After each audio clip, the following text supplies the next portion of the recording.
All right. Welcome to another edition of our Mandarin Chinese Vocabulary Builder, where you can watch me break down how I translate famous children's books into Chinese and how we can improve upon the original translations and why. Now let's get into it. What do you do with an idea? Translated and read by me, Jin Xu.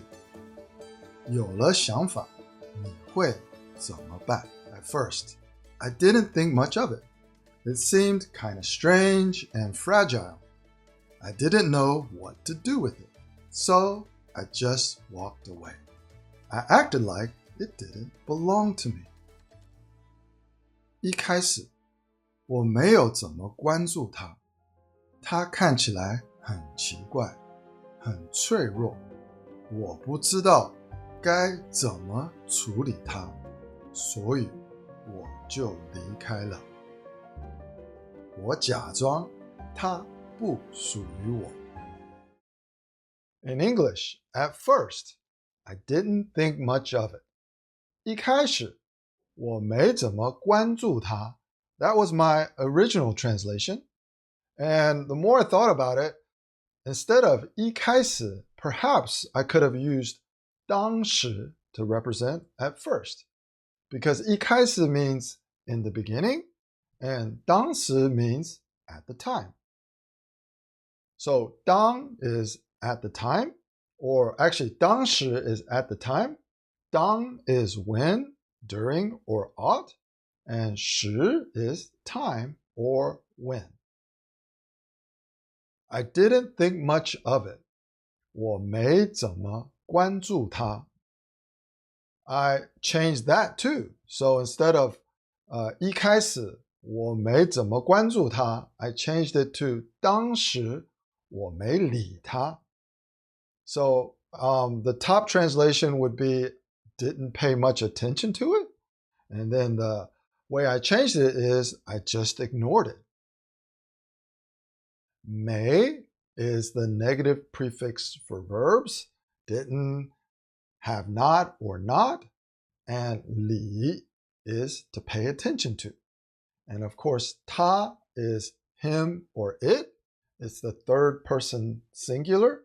Now, technically, since you're not referring to him, you could have used this version of 他, which is for inanimate objects or for small animals.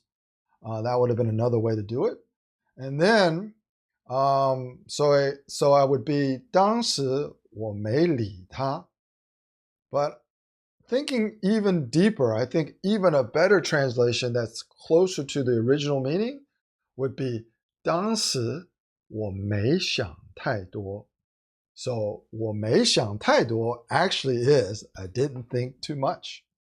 All right?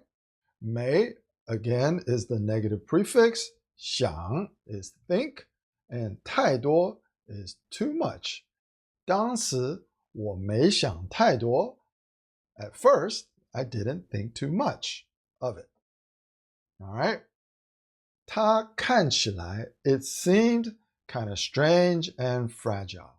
它看起来 它 is the pronoun for it or the pronoun for small animals. And 看起来 is looks. So it looks or it seems. So that would be, it looked like, would be kind of the literal translation.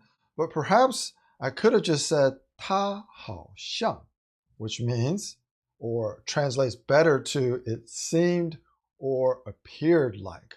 Or 它好像很奇怪, 很脆弱.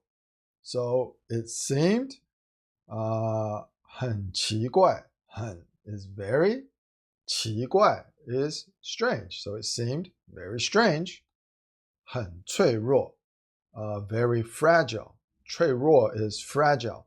Now you'll notice I didn't use the and conjunction, which is 和, 很脆弱, 和, 很奇怪. Just left it out because generally speaking, when you do both in Chinese, you can just leave it out. 它好像很奇怪, 很脆弱. You don't need the 和.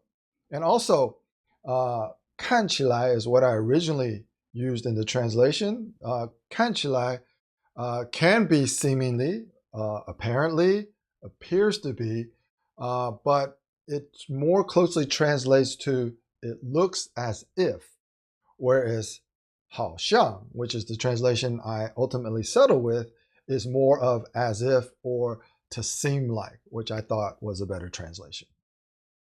I didn't know what to do with it. 我不知道该怎么处理它。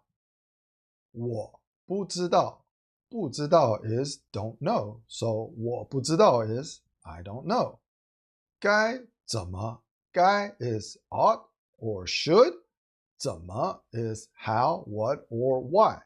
该怎么处理它，处理 is to handle, to deal with, or to punish, and of course 它 refers to it.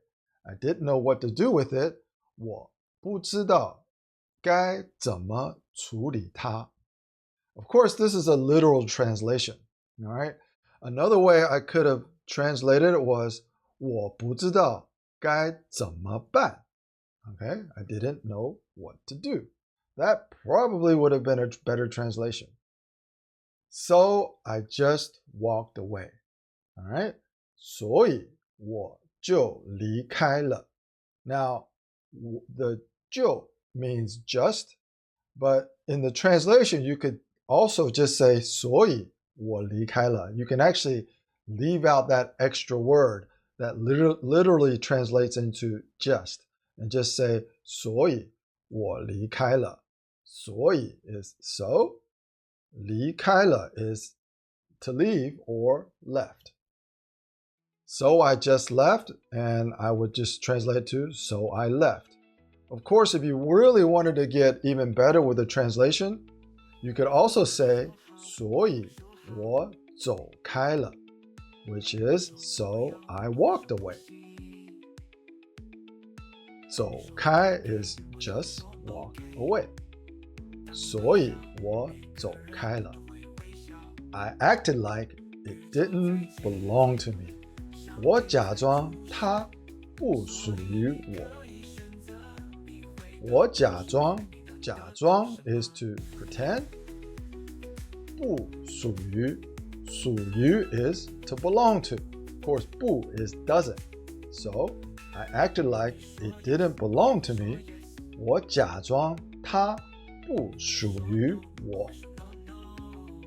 And now, let's look at the final updated translation. It's 当时我没想太多，他好像很奇怪，很脆弱，我不知道该怎么办，所以我走开了。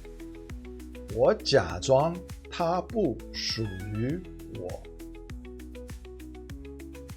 All right, so if you like these vocabulary builders, leave me a comment or a like and let me know in the comments that you want more of these. And what I can do is I can add these more detailed Mandarin Chinese translations to complement our Mandarin Storytime stories.